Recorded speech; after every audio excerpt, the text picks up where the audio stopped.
예, 원유와 천연가스에 대해 좀 설명드리겠습니다. 지금 15년 정도로 봤을 때 이거 연결 선물 차트인데요. 2008년도부터 147불이었던 것이 요번에 하락은 60불 정도에서 시작했습니다. 요번 좀 폭락은 현시가 그늘물 20불 29 하고요. 지금 지난 저점을 깨고 있는 겁니다. 여러분 그걸 아셔야 될 게 원유든 천연가스든 예전부터 2008년 이때도 무슨 얘기가 있었냐면은 파생해서 거래되는 해외 선물의 금액이 실제 원유를 사고 파는 실제 금액, 그 현물이라고 하죠. 그 금액보다 이런 선물 거래 금액이 이 거래량이 더 금액이 많아서 선물에 의한 포지션 때문에 현물의 가격이 영향을 받는 LG와 기아의 야구 경기에서 LG에 투자한 토토 세력 때문에 승부가 조작되는 그런 일들이 일어나는 것이 바로 이 선물 시장입니다. 근데 여러분 주목하실 것은 이때도 그렇게 많은 거래량을 하는데 지금 거래량을 보십시오. 지금 이 파생의 판의 거래량은 상상을 초월하는 거예요. 여러분도 이제 ETF를 샀다고 하면 거기에 뛰어든 거예요. 사실 ETF가 주식시장에 인버스도 들어와 있어요. 원유는 하락에도 베팅할 수가 있습니다. 주식 HTS에 다 들어와 있어요. 제가 알기로는. 그래서 너무 커졌다. 그러니까 저희 경험에 의해서 말씀드리는 건데 일단 만기가 언제였냐면은 만기가 지지난주 금요일 이때였죠. 이때 만기가 연결 선물이라 그때 거의 20불 가까이로 마감을 시켰어요. 그러니까 선물은 이렇게 생각하시면 됩니다. 무조건 선물은 매도하는 애와 매수하는 애의 돈과 돈의 싸움인데 작전은 어떻게 하냐면은요. 이게 하루 결정되는 게 많은 거래량이 일어난 가격대로 그날 게 결정됩니다. 주식하고 달라요. 그래서 이거는 제가 볼 때, 제가 작전주 연구했던 제 입장에서 볼 때 여기에는 수많은 자전 거래가 일어난다. 수수료만 내고 어느 가격대로 가게 만드는 것. 그 설명 기니까요. 그냥 이렇게 생각하시면 돼요. 만약에 이때가 만기면은 많은 사람들이 이런저런 이유로 원유를 상방 토토를 쳐놨는데 얘네들이 어떻게든 누르고 눌러서 요 마지막 날에만 그냥 이렇게 마감을 시키면은 제가 말했죠. 선물이 현물을 움직일 수 있다. 선물 금액이 이렇게 많기 때문에 그냥 무조건 누르면서 마감시키면은 걔네들이 다 가져가는 거예요. 근데 지금 원래 이 정도로 누르고 이 정도 만기에서 하면 원래는 일주일에서 늦어도 10일 이내에는 빡 떠야 돼요. 왜? 무리하게 눌렀으니까. 근데 지금 일주일이 지나도록 오르지 않는다. 그러면 뭘 생각해야 되냐면은 어쩌면 다음 만기까지 한 번 더 누를 수 있구나 하는 거를 염두에 둬야 된다고 제가 계속 그 말씀을 드렸던 겁니다. 그래서 제가 계속 낮은 가격에도 해외 선물 레버리지 무리하게 써서 들어가면 죽는다는 말씀 드리는 건데 얘네들이 이런 일들을 왜 하게 하느냐 하면은 일단은 개인들이 만약에 해외 선물에 레버리지를 크게 가지고 들어오게 되면 예를 들어서 이 레벨에서 25불에 30불 사이에 개인들이 싼다는 이유로 해외 선물을 한 10배에서 20배 레버리지 쓸 수 있잖아요. 300만으로 3천만 원 이상도 투자할 수 있잖아요. 그렇게 들어온 애들이 많다는 게 뜨겠죠. 걔네들 그 라인에 뜬단 말이에요. 왜냐면 거래소라는 게 투기하는 은행들 간에 이미 그 정보 거래로 걸린 적이 있기 때문에 지금도 하고 있을 거예요. 그래서 만약에 무리하게 개인들이 여기에 상방을 쳤는데 그게 300만 원으로 3천만 원을 투자했어. 그러면은 지그시 한 10에서 20%를 그냥 눌러주면은 걔네들은 마진 콜로 반대 매매돼서 그냥 나가 떨어져요. 그럼 자동 매도가 나오는 거예요. 그렇게 되면 무조건 누르는 애들이 이득을 먹어요.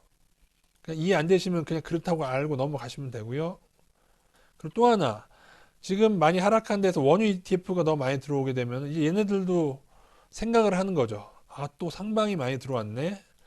기아와 LG, 제가 둘 다 야구를 안 좋아해서 몰라요. 어느 팀이 잘하는지. 근데 인간들이 또 떨어진 가격이라고, 아, 100% 기아가 이길 수 있는 타임이에요. 맞아요. 근데 또 여기에 또 엄청나게 또 토토를 이쪽에 베팅했네. 그러면, 아, 또 승부를 조작하는 게 언제까지? 만기까지 누르는 거예요. 그래서 제가 볼 때 원유는 이번 주 수요일까지 빡 못 뜨면요. 그럼 한 10일이 그 정도 좀 빡 못 뜨면은 이번 만기까지 누를 수 있는 가능성. 그리고 또 제가 DLS 말씀드렸죠. DLS 락인, 그러니까는 원유에 베팅되어 있는 게 있기 때문에 원유가 50% 아래 하락하지 않으면 원금 보장. 그 아래로 한 번이라도 떨어지면 원금에서 까인다. 그걸 발행한 미 은행들이 걔네 ELS의 원금을 탐하기 위해서 이런 일들을 낸다고 보고, 만약에 낙인이 20불에서 만약에 되고 다 끝났으면은 모르겠는데, 제가 DLS 구조를 잘 몰라서 발행된 어디가 정점인지 모르겠어요. 만약에 근데 걔네들이 15불까지 하락시켜야만 ELS에서 수십조 원을 걔네들이 뜯어 먹을 수 있다면은 반드시 할 겁니다. 미국 은행은 할 거예요. 왜냐하면 저의 음모론이지만은 미 은행은 정치권과 연결되어 있고 FED와 연결되어 있어서 무한정의 자금을 저는 공급받고 있다고 믿고 있어요. 사실상 공급받는 거죠.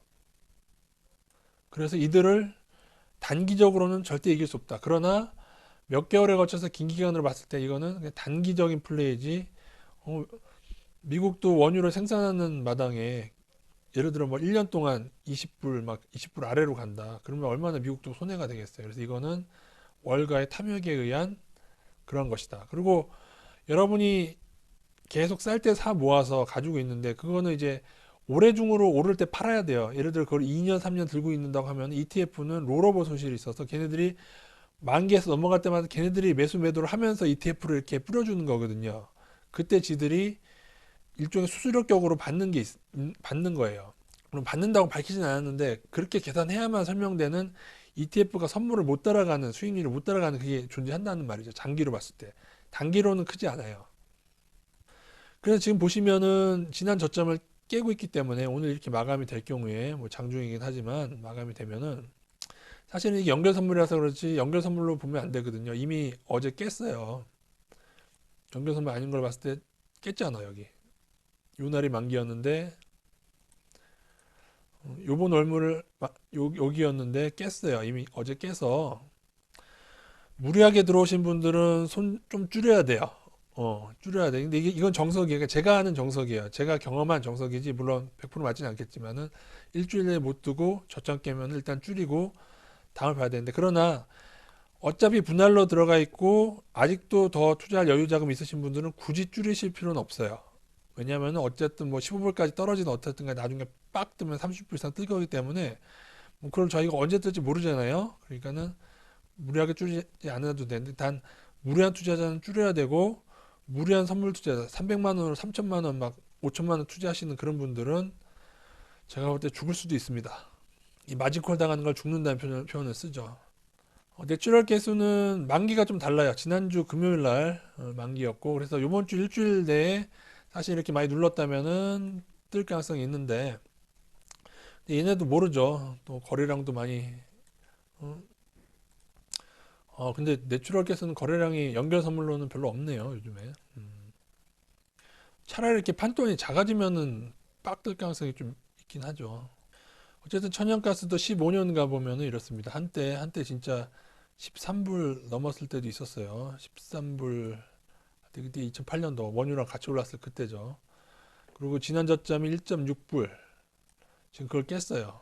거의 비슷한데 원유가 그래도 조금 더 많이 떨어진 것 같긴 하죠. 그때도 1.6불 찍고 불과 몇 개월 만에 4불 회복했었고요. 한때는 5불까지도 올랐다가 그 이후로 계속 떨어진 겁니다. 사실 2불 아래에서는요, 천연가스 생산 업체들이 그냥 무조건 손해보는 거예요. 어떻게 보면 셰일가스 때문에 이렇게 하는 건데, 선물이 아니라 만약에 우리 집 마당에 원유를 쟁여놓고 그걸 보관할 수 있다. 금이나 은처럼. 그럼 굉장히 많이 투자했을 것 같아요. 그죠? 선물이라는 구조 때문에 콘덴고 손실이 있어서 이 의미는 천연가스도 지금 월물 가격은 1.6불이거든요. 근데 8월만 버셔도 1.9불까지 올라가요. 그러니까 8월까지 가면은, 그러니까는 이게 콘된 거예요. 10월 달은 2.2불, 11월은 2.2, 2.23불, 올해 12월 물은 2.5불에 형성이 돼 있어요. 원유도 올해 12월 물은 33불에 형성이 되어 있습니다. 장기로 가면 콘덴고 소실이라는 게 이런 거고, 그래서 중간에 빡 한 번 뜰 때가 있을 거예요. 한 달 새에 막 50%막 오를 때가 있을 텐데, 30%, 20, 30%막 오를 때가 있을 텐데, 그때 팔고 나와야죠. 올해 말까지 장기로 ETF 가지고 있으면은 지금 20불에 사는 게 아니라 이 33불에 사는 거랑 똑같은 거예요. 그게 콘덴고 손실입니다. 어쨌든 분할로 저점자에 매수하셔서 그다음에 빡 오를 때 잘 팔고 나오는 그런 식으로 가시면 되겠습니다.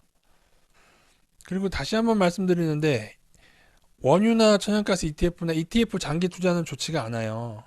쌀 지금처럼 역사적으로 쌀 때 분할로 줍줍 해가지고 빡 오를 때 팔아야 돼요. 오래 정도 보시고 파는 거예요. 이걸 2년 3년 가지고 있으면은 롤오버 손실이 ETF는 발생합니다. 차라리 선물은 자기가 결정하는 거예요.